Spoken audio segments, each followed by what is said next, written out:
Alors bonjour, chers frères et chères sœurs. Il me fait plaisir de vous partager aujourd'hui un verset de la parole de Dieu. Une des dernières paroles que Jésus a prononcées à la croix. On retrouve ça dans le chapitre 23 de Luc, l'évangile de Luc, chapitre 23 et le verset 34. Je vais vous le lire. Jésus dit, Père, pardonne-leur car ils ne savent ce qu'ils font. On va situer le contexte, on va lire les deux versets qui précèdent. On conduisait en même temps deux malfaiteurs qui devaient être mis à mort avec Jésus. Lorsqu'ils furent arrivés au lieu appelé Crâne, ils le crucifièrent là, ainsi que les deux malfaiteurs, l'un à droite et l'autre à gauche. Puis ensuite, Jésus dit, verset 34, Père, pardonne-leur, car ils ne savent ce qu'ils font. Donc Jésus s'est adressé à son Père et a dit, Père, pardonne-leur, car ils ne savent ce qu'ils font. Par ce verset, nous voyons que le Dieu de l'univers, le Fils de Dieu fait homme, est en train de se faire crucifier sur une croix, se faire rentrer des clous dans les mains et dans les pieds. Puis il dit à son Père, pardonne-leur, car ils ne savent ce qu'ils font. Fait que si vous le voulez bien, on va regarder ce verset-là, mais en deux parties. Donc la première partie, Père, pardonne-leur. De qui Jésus parle-t-il quand il dit pardonne-leur? C'est qui ça, leur? Donc, assurément, on ne risque pas de se tromper si on dit que ce sont euh, les bourreaux romains qui étaient en train de crucifier Jésus. C'est sûr, eux ils étaient en première ligne, comme on peut dire. Maintenant, est-ce que ça s'adressait seulement à eux? On va le voir dans le livre des Actes, chapitre 2, verset 36.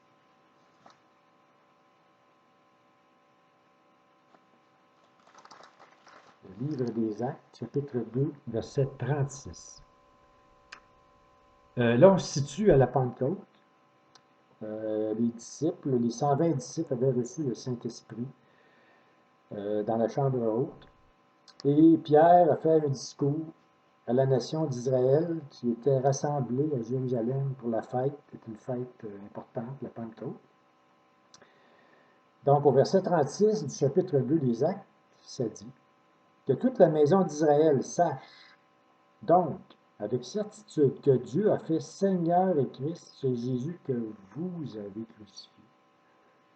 Donc, étant donné ici que Pierre s'adressait aux Juifs, il dit, ce Jésus que vous avez crucifié, au même titre que les bourreaux romains. Les Juifs avaient aussi crucifié Jésus. Donc, les Juifs étaient aussi coupables que les Romains. Et ça dit, après ça, verset 37, après avoir entendu ce discours, ils eurent le cœur vivement touché et dirent à Pierre et aux autres apôtres, hommes frères, que ferons-nous? Ils ont mis à mort Jésus, le Messie. Ils ont demandé à Pierre et aux autres apôtres, qu'est-ce qu'on va faire maintenant? Donc Pierre avait vraiment touché le cœur des gens qui étaient à Jérusalem. Tout le Saint-Esprit avait touché le cœur des gens par les paroles de son apôtre, l'apôtre Pierre.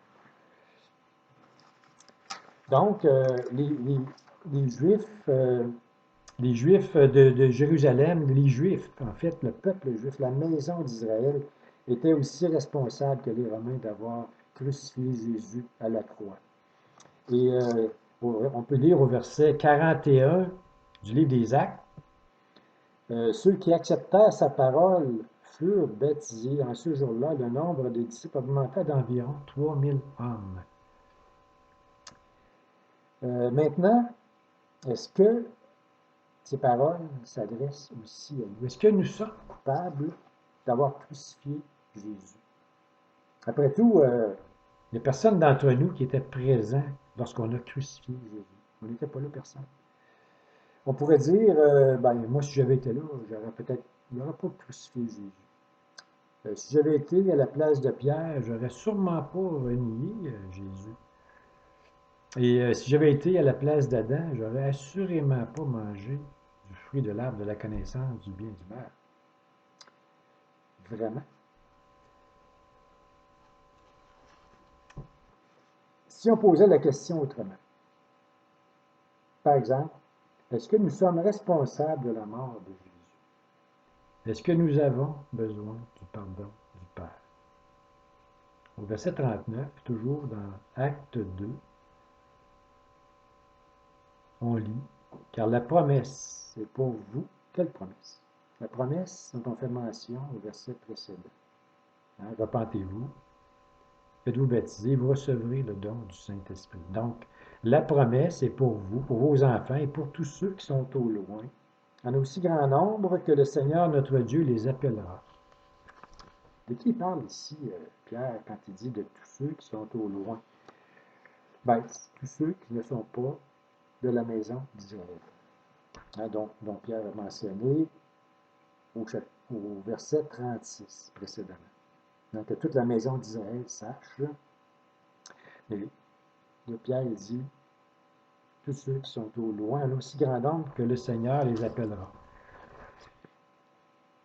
Ceux qui ne font pas partie de la maison d'Israël, c'est les non-juifs dont nous sommes inclus. Donc,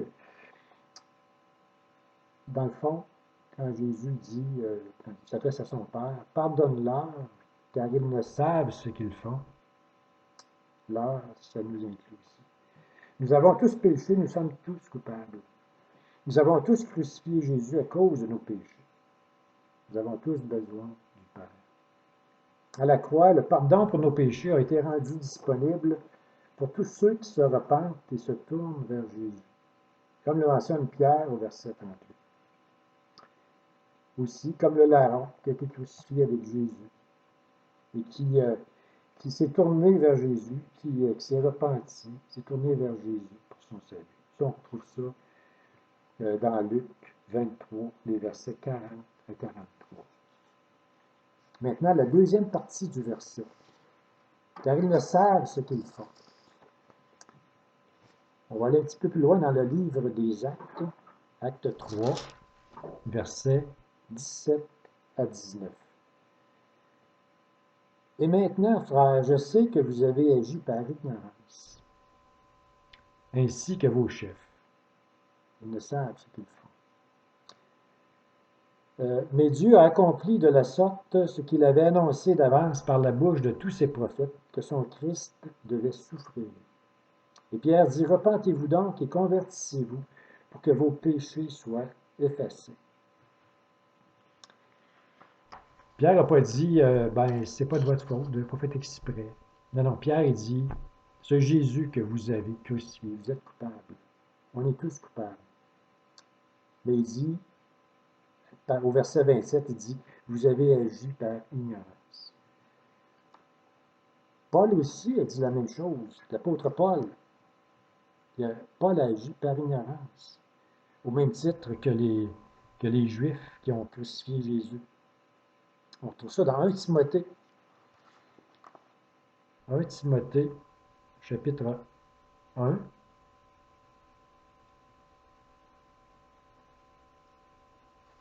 1 Timothée, chapitre 1, et le verset 13.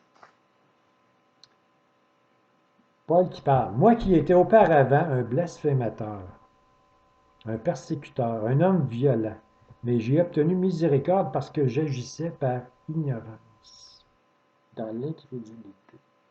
Pardonne-leur, Père, car ils ne savent ce qu'ils font. Qu'en est-il de nous aujourd'hui?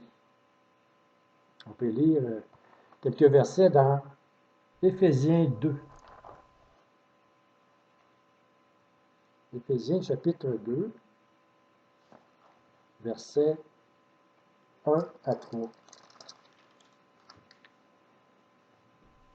Vous étiez morts par vos offenses et par vos péchés, dans lesquels vous marchiez autrefois selon le train de ce monde, selon le prince de la puissance de l'air, de l'esprit qui agit maintenant dans les fils de la rébellion.